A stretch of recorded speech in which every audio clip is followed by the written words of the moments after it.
71 million Americans are collecting a Social Security deposit this month, and almost none of them have been warned about the deadline hiding inside the numbers. As you're watching, the program is paying out more than it brings in, and that gap isn't a pundit's nightmare. It's recorded in the government's own bookkeeping. In the most recent trustees reporting, the combined trust funds ran about $67 billion in the red in 2024. That isn't a forecast, it's the ledger. And when a system that big starts bleeding, even small deficits matter. Here's the part people miss. The Old Age and Survivors Insurance Trust Fund, the one that sends retirement checks to tens of millions, has a projected reserve depletion year of 2033. That is not someday. That is within a single work career, 7 years. So what happens when reserves hit zero? The law doesn't wait for a speech. It doesn't ask for a vote. It simply pays benefits equal to incoming payroll tax revenue. Current projections say that revenue would cover roughly 77% of scheduled benefits, which means an immediate cut of about 23% for everyone across the board, unless lawmakers change the rules. That's the headline fear. But the deeper danger is what comes before and after that moment, because a visible cut is only one way a promise can die. There's another way that looks like normal on paper while it feels brutal in real life. So today I'm going to show you a repeating 4-stage pattern that appears whenever governments create massive future payment promises without matching sustainable funding.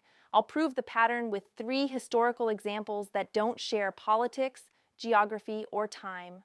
Then we'll place Social Security's own timeline right on the same track using public official data. And by the end, you'll understand why a check can arrive on time while the person cashing it feels poorer. How does that happen? Here's the rule underneath everything. Arithmetic doesn't bargain. It doesn't care who you voted for, what you need, or what you planned. Math doesn't care about your plans. Ready for the pattern? Stage 1. The promise begins and it truly works. A retirement program launches, a safety net is built. At first, the population is young, the workforce is enormous, and the retiree group is small. Contributions exceed payouts. Reserves build. People see checks arriving and assume the guarantee is permanent. Why wouldn't they? It's functioning right now. Stage 2. The promise expands while the foundation quietly shifts. Benefits get larger. Eligibility widens. Early retirement becomes common. Automatic cost of living increases get locked in. Meanwhile, births slow and lifespans lengthen. People collect for 20, 25, 30 years instead of 5 or 10. The worker-to-beneficiary ratio falls. Revenue stops keeping up. Deficits appear. But leaders rarely shrink the promise to fit the new reality. Instead, they adjust funding. They raise payroll taxes, borrow, shuffle accounts, use temporary fixes, and push the hard choices into the future, always later. Stage 3. The mismatch becomes impossible to hide. Trust fund balances start dropping. Annual deficits become routine. The government is forced to choose between 2 doors. Door 1 is explicit: reduce benefits or raise eligibility in a way people feel immediately. Door 2 is indirect: keep the nominal promise but reduce what each dollar buys by allowing inflation, debasing the currency, or designing technical methods that slow benefit growth. Which door keeps politicians employed? Ask yourself, what causes riots faster, an obvious cut or a slow squeeze? Stage 4, the squeeze turns into a shock. Sometimes it's hyperinflation. Sometimes it's a banking freeze. Sometimes it's a full collapse. Payments might still be made, but they become meaningless. A pension that once covered a stable life becomes a check that covers groceries for 7 days, then a few days, then barely a meal. Officials can claim, "We never missed a payment," while households are crushed. This isn't theory, it's historical rhythm. Let me show you 3 proofs. Proof 1, Germany in the early 1920s. The timeline is frightening because it compresses. Stage 1, after the war, the country still had social programs and pension commitments, and the currency initially retained some stability. People worked, saved, and trusted that paper money would still purchase real goods tomorrow. Stage 2 arrived fast as obligations piled up. Reparations to foreign powers, reconstruction costs, and social spending for widows, veterans, and the disabled. Cutting those payments would have detonated social unrest, so the government leaned on the central bank and expanded the money supply. At first, the inflation seemed tolerable, like a small leak in a pipe, but a leak under pressure widens. Stage 3 was the feedback loop. Prices climbed, pensioners demanded bigger payments, and the government responded by increasing nominal pensions, which required more printing, which pushed prices higher, which caused more demands. The cycle fed itself. People stopped holding cash because it decayed. The velocity of money increased, and that acceleration is what turns inflation into a stampede. Stage 4 struck in 1923. The currency's value collapsed so quickly that wages were spent immediately, sometimes twice a day, because waiting meant losing purchasing power. Savings evaporated. Families who had planned carefully were wrecked in months. People burned stacks of currency for heat because paper bills were cheaper than firewood. When money becomes fuel, the social contract has already turned to ash. Proof 2: the Soviet Union. Okay, you might say, Germany was a special case. So test a superpower with nuclear weapons and a massive bureaucracy. Stage 1. For decades, the Soviet state guaranteed pensions, subsidized housing, and basic services. The promise was wrapped in ideology and enforced by centralized control. For many retirees, that system delivered modest stability. It functioned until the inputs stopped matching the outputs. Stage 2 emerged as growth slowed and costs rose in the 1980s. Military spending surged. The war in Afghanistan drained resources and morale. Export income weakened when global oil prices fell in the middle of the decade. Yet the state's promises didn't shrink. Leaders leaned on monetary manipulation, exchange rate games, reserve raids, and accounting tricks to maintain the appearance that everything was fine. Stage 3 showed up as scarcity. Store shelves emptied, lines got longer. People received rubles, but rubles no longer translated into goods. That's a terrifying stage because it confuses people. I have money. Why can't I buy bread? What's the value of a pension if there's nothing to purchase? Stage 4 arrived with political collapse in 1991. The union fractured, systems reset, and the currency's value cratered. On paper, payments existed. In reality, many elderly citizens were left exposed, struggling to heat apartments and obtain essentials. The promise didn't die in a single announcement. It died in day-to-day survival. Proof 3: Greece from 2009 through 2015. Now we're in a modern democracy with courts, elections, banking infrastructure, and membership in the European Union.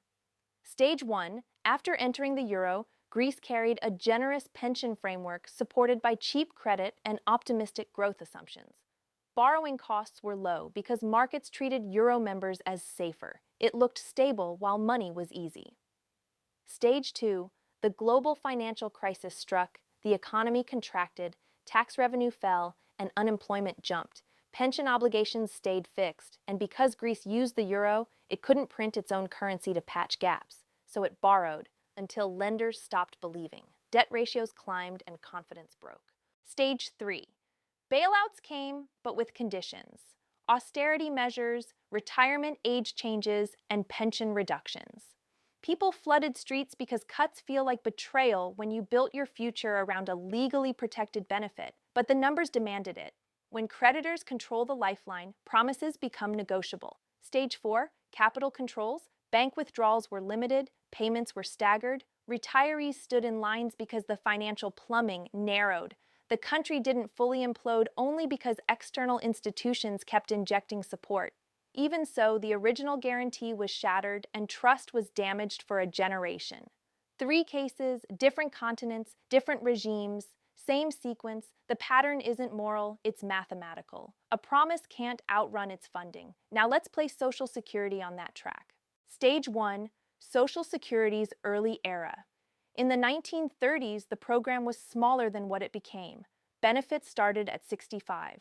Life expectancy around that time was lower than the eligibility age, meaning many contributors never collected. The worker-to-beneficiary ratio was enormous, over 40 workers for each recipient. With that demographic pyramid, payroll taxes easily covered payouts, reserves accumulated, and the promise looked unbreakable. Stage 2: Expansion over decades. Disability benefits were added, letting people collect before retirement age in certain conditions. Broader health programs arrived alongside the retirement system, growing the overall entitlement footprint. Automatic cost of living adjustments were built in, so benefits increased by formula instead of by vote. Early retirement at 62 became common. Survivor and spousal benefits widened who could receive payments. The promise grew larger, wider, and more automatic. At the same time, the demographic engine changed. Families had fewer children. People lived longer. The worker to beneficiary ratio fell from dozens to one to teens to one, then to single digits, and now to under 3 to 1. Today, it sits around 2.8 workers per beneficiary, and projections show it moving closer to 2 to 1 within the next decade. What happens when two workers are asked to support one retiree, plus all the other government obligations those same workers face? The Stage 2 political response followed the usual playbook. Adjust the funding, not the promise. Payroll tax rates increased dramatically over the century, reaching today's combined 12.4%. The taxable wage base cap was raised repeatedly. Full retirement age was gradually shifted upward from 65 to 67. Trust fund accounting was used as a buffer, and other budget pressures encouraged creative bookkeeping. These changes delayed the reckoning, but they didn't reverse the demographic trajectory. Then Stage 3, the era we're in now. Reserves are actively declining. That $67 billion loss in 2024 matters because it signals an accelerating trend, not a one-off event. The combined trust fund balance is still in the trillions, around $2.7 trillion. But a large pile doesn't help if the burn rate is persistent and rising. Look at the pipeline. About 10,000 Americans turn 65 every day. The baby boom generation has moved into retirement. Meanwhile, the fertility rate has dropped well below replacement, around 1.66 in 2025, meaning the future workforce will be smaller. Fewer workers paying in, more retirees drawing out for longer lifespans. That's not ideology. That's population math turning into payroll math. So again, what are the two doors? Door 1 is explicit reform, benefit trims, retirement age increases, or tax hikes that people notice instantly. Door 2 is indirect. Keep checks flowing, but let their buying power erode, and adjust formulas to slow growth. Which door is politically survivable? Which door is louder on the evening news? Here's a hard question. If you were a politician facing the next election, would you rather be blamed for cutting benefits? Or would you rather point to a deposit and say, "See, we paid"? That incentive structure matters because it shapes what gets done. The average voter understands a smaller check. The average voter struggles to track a slow loss in purchasing power. So the system naturally drifts toward the hidden cut. In the US, the indirect path often runs through monetary policy. When payroll taxes fall short, the Treasury fills the gap by issuing more debt. If lenders demand higher rates and officials fear the crash that follows, pressure builds for the Federal Reserve to soak up more of that debt and keep borrowing costs from exploding. No one announces a benefit cut, yet the effect can still be a cut if the money supply grows faster than the economy's real output. More dollars chase similar goods, prices rise, and the same Social Security deposit buys less. It's the same mechanism with a cleaner label, and it's why watching inflation matters as much as watching legislation. That's why the phrase, "checks are safe," can mislead.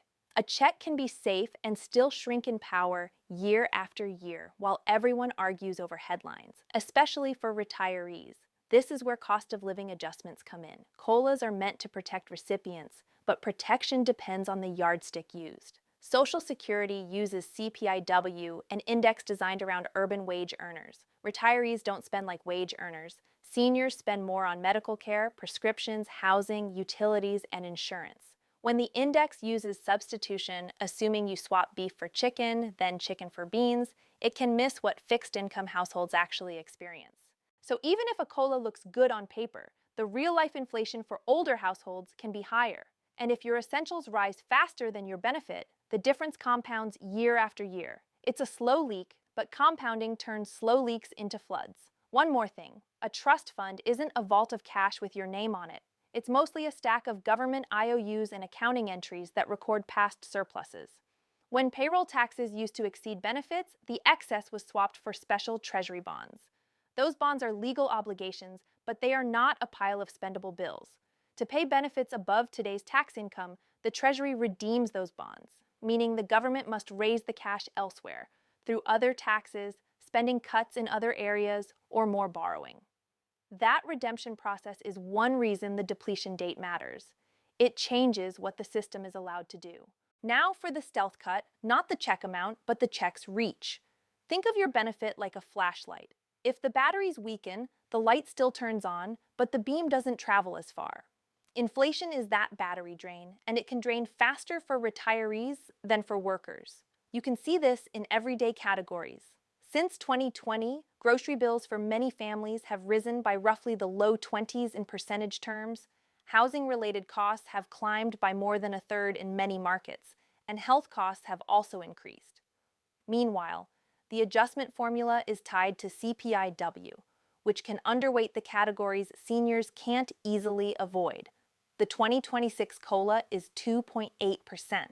That sounds helpful until you compare it to your own receipts. If your rent, utilities, and prescriptions rise closer to 6 or 8%, your increase is still a loss. Here's a question people don't ask out loud. When prices jump, who feels it first? A worker can chase higher wages by switching jobs. A retiree can't negotiate a better salary.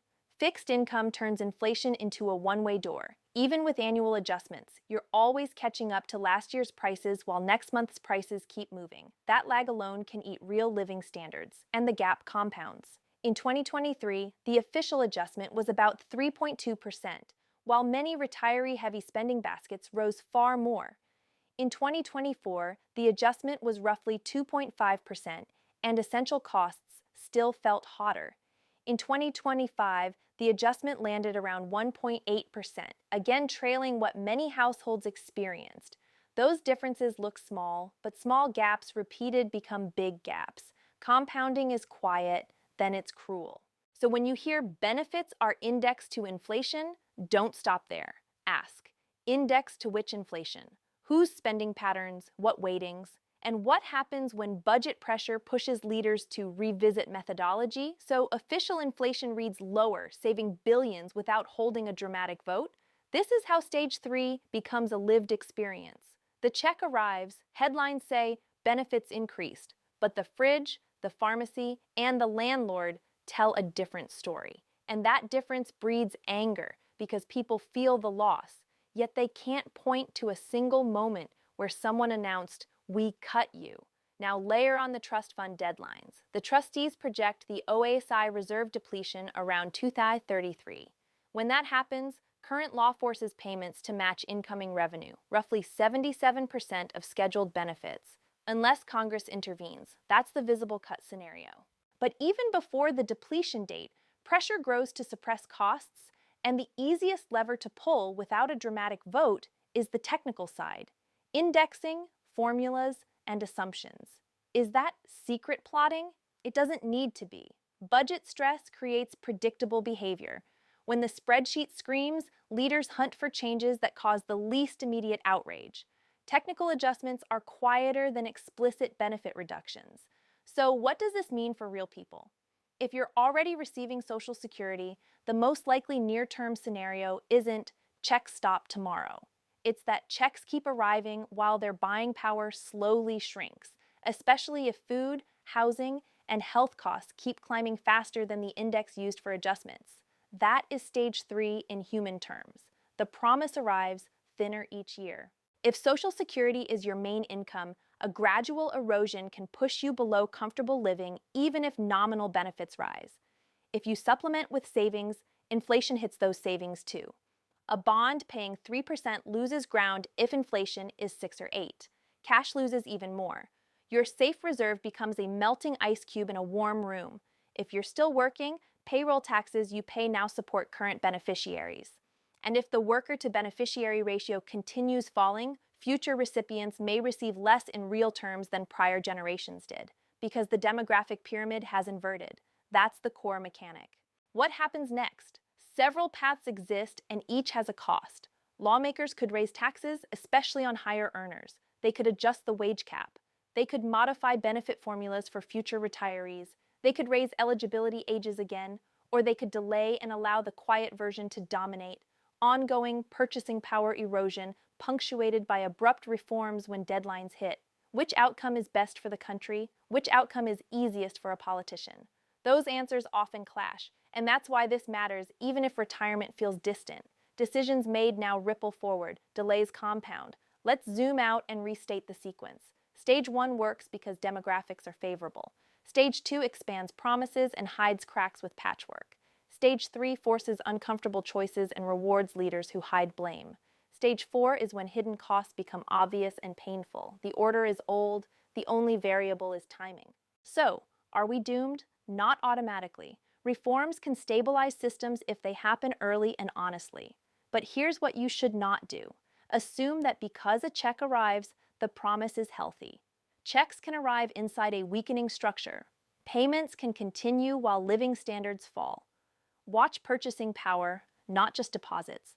Watch the index behind COLA. Watch the depletion year and whether it creeps sooner. Watch the worker to beneficiary projections. Those are the dials that tell the truth before politicians do. And here's a simple reality. In stage 3, you may keep getting paid, but you may get paid in weaker dollars. Weaker dollars are a hidden cut. Now, a question for you. If lawmakers had to choose between a visible 23% reduction and a slower erosion that most people can't measure, which do you think they choose first? Before we close, I want to give you a practical yearly checklist so you can spot the squeeze before it becomes a shock. First, read the trustee's summary each year and note the depletion year for the retirement trust. Second, compare your COLA to the price changes in what you actually buy: rent, utilities, prescriptions, groceries, insurance. Third, track your personal inflation rate so you're not fooled by an average. Fourth, calculate real returns on savings after inflation, not just nominal interest. Fifth, follow reform proposals and translate them into your own timeline. Will they affect current recipients, near retirees, or future workers? This isn't financial advice, it's situational awareness. Because awareness is leverage, and leverage gives you options. You can't steer a ship if you refuse to look at the horizon. Let's end where we started. Tens of millions rely on these payments, and many will keep receiving them. The big risk is not only a headline cut in 2033, it's the quiet loss of purchasing power along the way, followed by rushed policy changes when deadlines arrive. That's how stage 3 becomes stage 4. Slowly, then suddenly. If this breakdown helped you see the pattern and the timeline, hit like, subscribe, and share it with someone who needs it. You're watching Winds of Thought, and we make these deep dives to turn confusing systems into clear stories. And keep this in mind the next time prices jump. A smaller grocery cart is a benefit cut.